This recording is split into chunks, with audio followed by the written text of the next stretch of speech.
জয় শিহরি। আজকে আপনাদের সঙ্গে বিশেষ কিছু আলোচনা।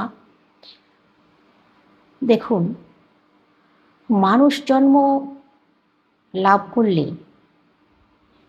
প্রত্যেক মানুষেরই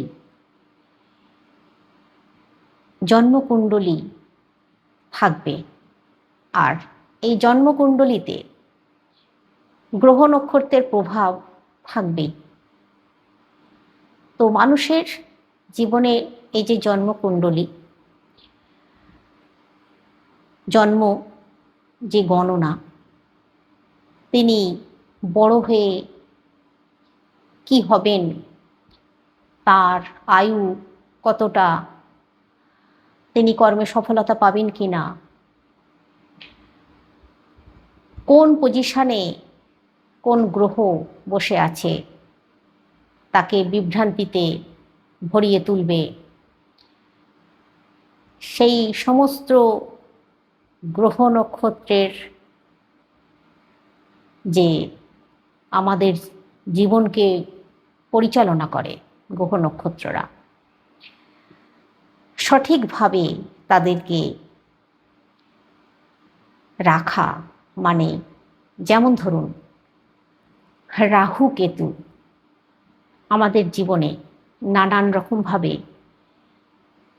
বাধা সৃষ্টি করে, আবার এই রাহুই আমাদেরকে খুব উঁচু জায়গায় পৌঁছে দিতে পারে। সেটা আমাদেরকে জানতে হবে। আমার জন্মকুণ্ডলিতে কোন পজিশনে আছে এই রাহু দেবতা, বা বৃহস্পতি দেবগুরু কোন পজিশনে আছে। আমরা টাকা পয়সা যারা উপার্জন করতে পারছি না, টাকা পয়সা একেবারে রোজগার করতে পারছি না, সঠিক পারিশ্রমিক পাচ্ছি না। দেখুন, সকলে তো আর সোনার চামচ মুখে নিয়ে জন্মগ্রহণ করে না।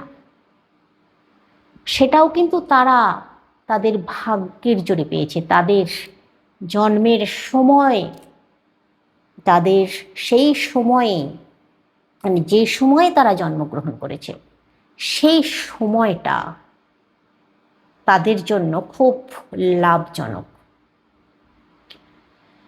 সেই সময়ের যে গ্রহ নক্ষত্রের প্রভাবটা তাদের জন্য খুব লাভজনক। তাই সেই সমস্ত ব্যক্তিদেরকেই বলা হয় যে সোনার চামচ মুখে নিয়ে জন্মগ্রহণ করেছে। তারা অল্পেতেই, হাত বাড়ালেই হাতে তাদের সোনা চলে আসে, তারা হাত বাড়ালেই টাকা চলে আসে। অল্পেতেই, অল্প খেটে, আবার কেউ আছে না খেটে বহু টাকার মুখ দেখে।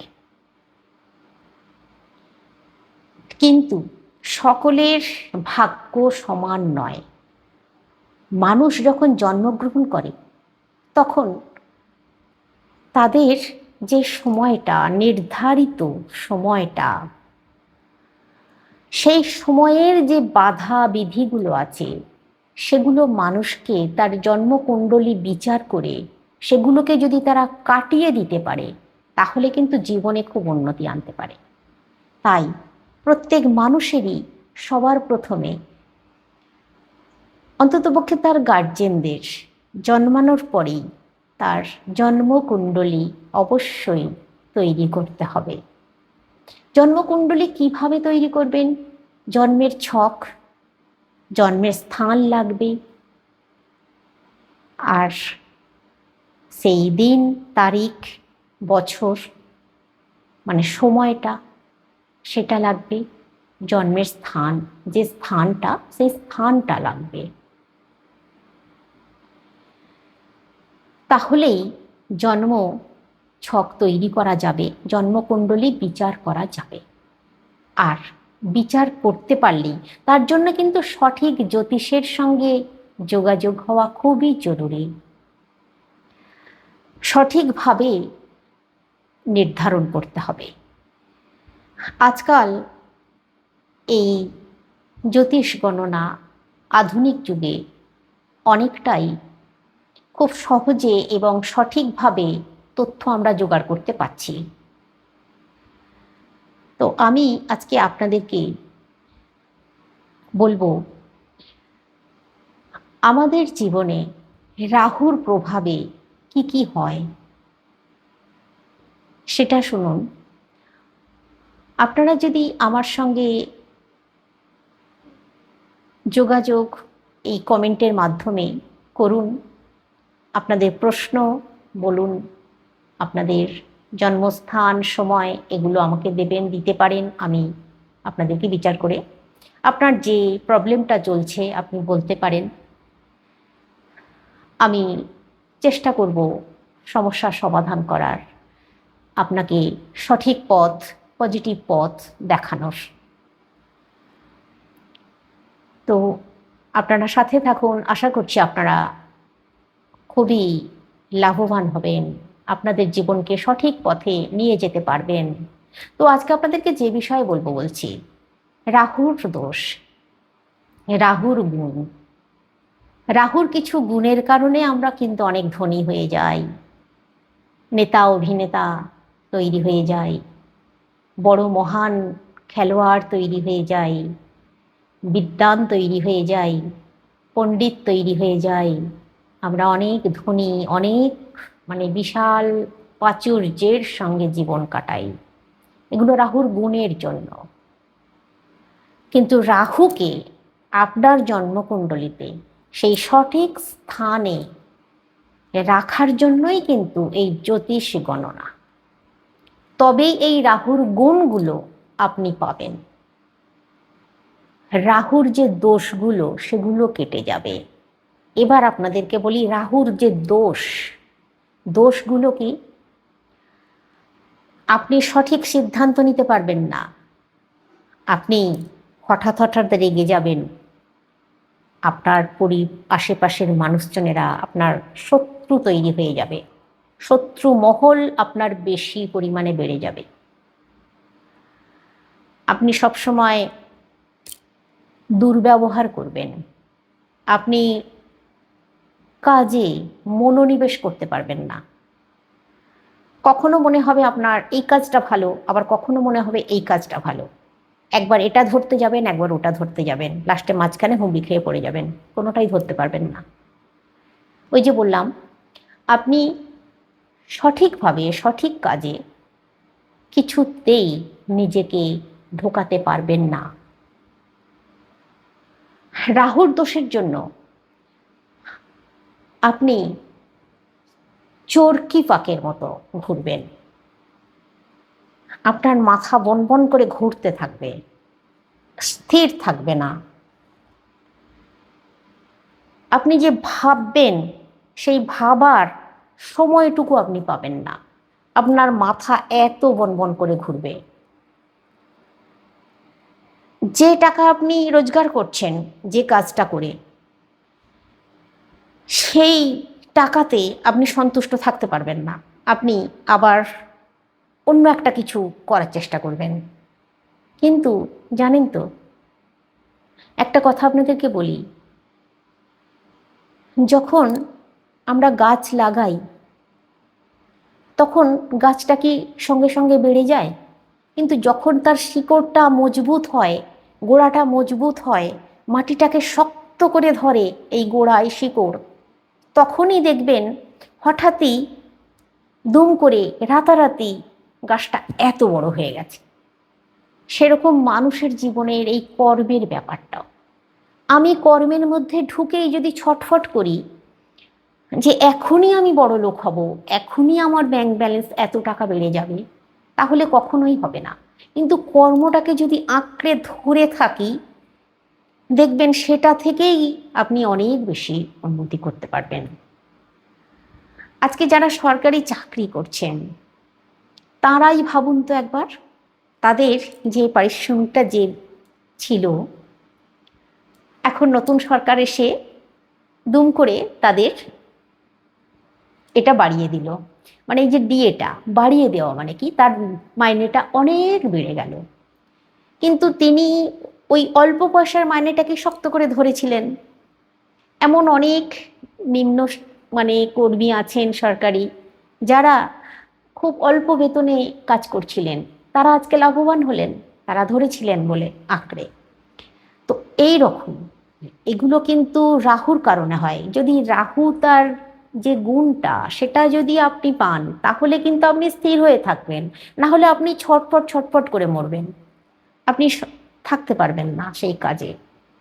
এগুলো রাহুর দোষের কারণে হয়। এবার আপনারা বলবেন আমাকে, আমি জানি যে তাহলে কি করে এই রাহুর দোষ থেকে নিজেদেরকে মুক্ত করব। এই রাহুর দোষ জন্মকুণ্ডলী ছাড়াই আমি আপনাদেরকে বলে দিলাম যে রাহুর দোষ হলে কি হয়, রাহুর গুণের কারণে কি হয়। তো রাহুর দোষের কারণে যদি আপনার সঙ্গে এই ঘটনাগুলো ঘটছে, আপনার মনের সঙ্গে এই ঘটনাগুলো ঘটছে, তাহলে অবশ্যই বুঝুন যে রাহুর দোষ আছে আপনার জন্মকুণ্ডলীতে। আপনার জন্মছকে রাহু সঠিক পজিশনে নেই, সেই কারণে আপনাকে এত ভুগতে হচ্ছে। তাই আপনাকে রাহুকে কন্ট্রোল করতে হবে সবার প্রথমে রাহুকে কন্ট্রোল করতে গেলে কি করবেন? দেখুন, অনেক বড় বড় জ্যোতিষের কাছে গিয়েও কিন্তু যদি সঠিকভাবে এই কাজগুলো না করতে পারেন, তাহলে কিন্তু রাহু কন্ট্রোল হবে না। যতই আপনি পাথর পড়ুন, দামি দামি মহামূল্যবান রত্ন পড়ুন, কিছুই হবে না। আমি আপনাদেরকে রত্ন ছাড়া, পাথর ছাড়া পথ দেখাবো, সঙ্গে থাকুন। আশা করছি আপনারা ভীষণ উপকৃত হবেন। রাহুর এই যে দোষ আপনাকে ব্যতিব্যস্ত করছে, তার থেকে নিজেকে রক্ষা করার সব থেকে বড় উপায় হলো শুদ্ধ মনে ভোরের বেলা, ভোর 4টে থেকে 5টার মধ্যে উঠে পড়ে বিছানাতেই বসুন বাবু হয়ে, উত্তর দিকে মুখ করে বসুন। বসে আপনারা ভগবান শ্রী হরির নাম জপ করুন। কি বলবেন? বলবেন হরে কৃষ্ণ হরে কৃষ্ণ, কৃষ্ণ কৃষ্ণ হরে হরে, হরে রাম হরে রাম, রাম রাম হরে হরে। 3বার বলবেন। আর হে কৃষ্ণ করুণা সিন্ধু, দীনবন্ধু জগৎপতে, গোপেশ গোপিকাকান্ত রাধাকান্ত নমঃস্তুতে। 3বার বলবেন। অন্ততপক্ষে একটা সপ্তাহ 7 দিন করুন। 5 মিনিট লাগবে, তারপর আবার শুয়ে পড়ুন, কোনো অসুবিধা নেই। কিন্তু ভোর 4টে থেকে 5টার মধ্যে করতে হবে। আগামী দিনে আরও ভালো ভালো কিছু ধ্যান যোগ আছে, যেগুলো আপনাদেরকে বলবো। অনেক উপকৃত হবেন, সর্বদিক দিয়ে উপকৃত হবেন। তো আজকে এটা বললাম আপনাদেরকে, এটা আপনারা 5 মিনিট করবেন ভোর 4টে থেকে 5টার মধ্যে, উত্তর দিকে মুখ করে বসে। তারপর আবার শুয়ে পড়বেন, কোনো অসুবিধা নেই। দেখবেন 7 দিন পর পর করবেন, তারপর আপনার মন আপনাকে ঠিক কন্ট্রোলে এনে দেবে। আপনার মন অনেক শান্ত হয়ে যাবে, আপনি সঠিক ভাবনাও ভাবতে পারবেন। এবার দ্বিতীয় উপায়টার কথা আপনাদেরকে বলি। আজকে আপনাদেরকে 3টি উপায়ের কথা বলবো। দ্বিতীয় যে উপায়টার কথা, এটা হচ্ছে কিচ্ছু না, স্রেফ আপনারা একটা পাত্রে জল নিয়ে আপনাদের যেখানে কুকুর বিড়ালরা যাওয়া আসা করে, বিশেষ করে কুকুর, সেই জায়গায় বসিয়ে রাখুন, মাটির পাত্রে। কুকুরকে ওই জল খেতে দিন, মানে কুকুর যেন জল খায়। আপনি নিজে চোখে দেখুন কুকুরটা জল খাচ্ছে। কুকুরকে কিছু খাবার খাওয়াবেন, কালো কুকুরকে কিছু খাবার দেবেন, আর ওই জলটা রাখবেন, জলটা যেন খায়, সেদিকটা লক্ষ্য রাখুন। এটা হচ্ছে তৃতীয় উপায়। এটাও আপনাদেরকে পরপর 7 দিন করতে হবে। এবার তৃতীয় যে উপায়টার কথা বলবো, এই তৃতীয় উপায়টা হচ্ছে আপনি কোনো অন্ধ ব্যক্তিকে কিছু দান করবেন নিঃস্বার্থভাবে। ওই কথা কাউকে ভুলেও বলবেন না। বাড়ির পরিবারের নিজের স্ত্রীর কাছে, নিজের স্বামীর কাছে, নিজের বাড়ির আত্মীয় পরিজনের কাছে, ছেলে মেয়ে, বাবা মা, শ্বশুর শাশুড়ি, ননদ, কাউকে বলবেন না। শুধু নিজেই জানুন আপনি অন্ধকে দান করলেন। বা কোনো ব্লাইন্ড স্কুলে কিছু টাকা দান করতে পারেন। আর যদি অন্ধ ব্যক্তিকে কিছু দান করা সম্ভব হয় করতে পারেন। অন্ধ ব্যক্তি দেখলেই কিছু দান করুন। সেটা যে পরপর 7 দিনই আপনার সঙ্গে অন্ধ ব্যক্তির দেখা হবে এমন কথা নয়। সারা মাসে আপনার সঙ্গে যতবার কোনো অন্ধ ব্যক্তির দেখা হবে ততবারই দান করুন। 1 টাকা হলেও দান করুন, তাহলেও হবে। যদি সম্ভব হয় 21 টাকা দান করতে পারেন, যদি সম্ভব হয় 101 টাকা দান করতে পারেন। আপনার সামর্থ্য অনুযায়ী আপনি দান করবেন, নিঃস্বার্থভাবে, কাউকে বলবেন না। এই 3টি উপায়ের কথা বলে দিলাম। এবার আপনারা করে দেখুন আর অবশ্যই আমাকে কমেন্ট করুন।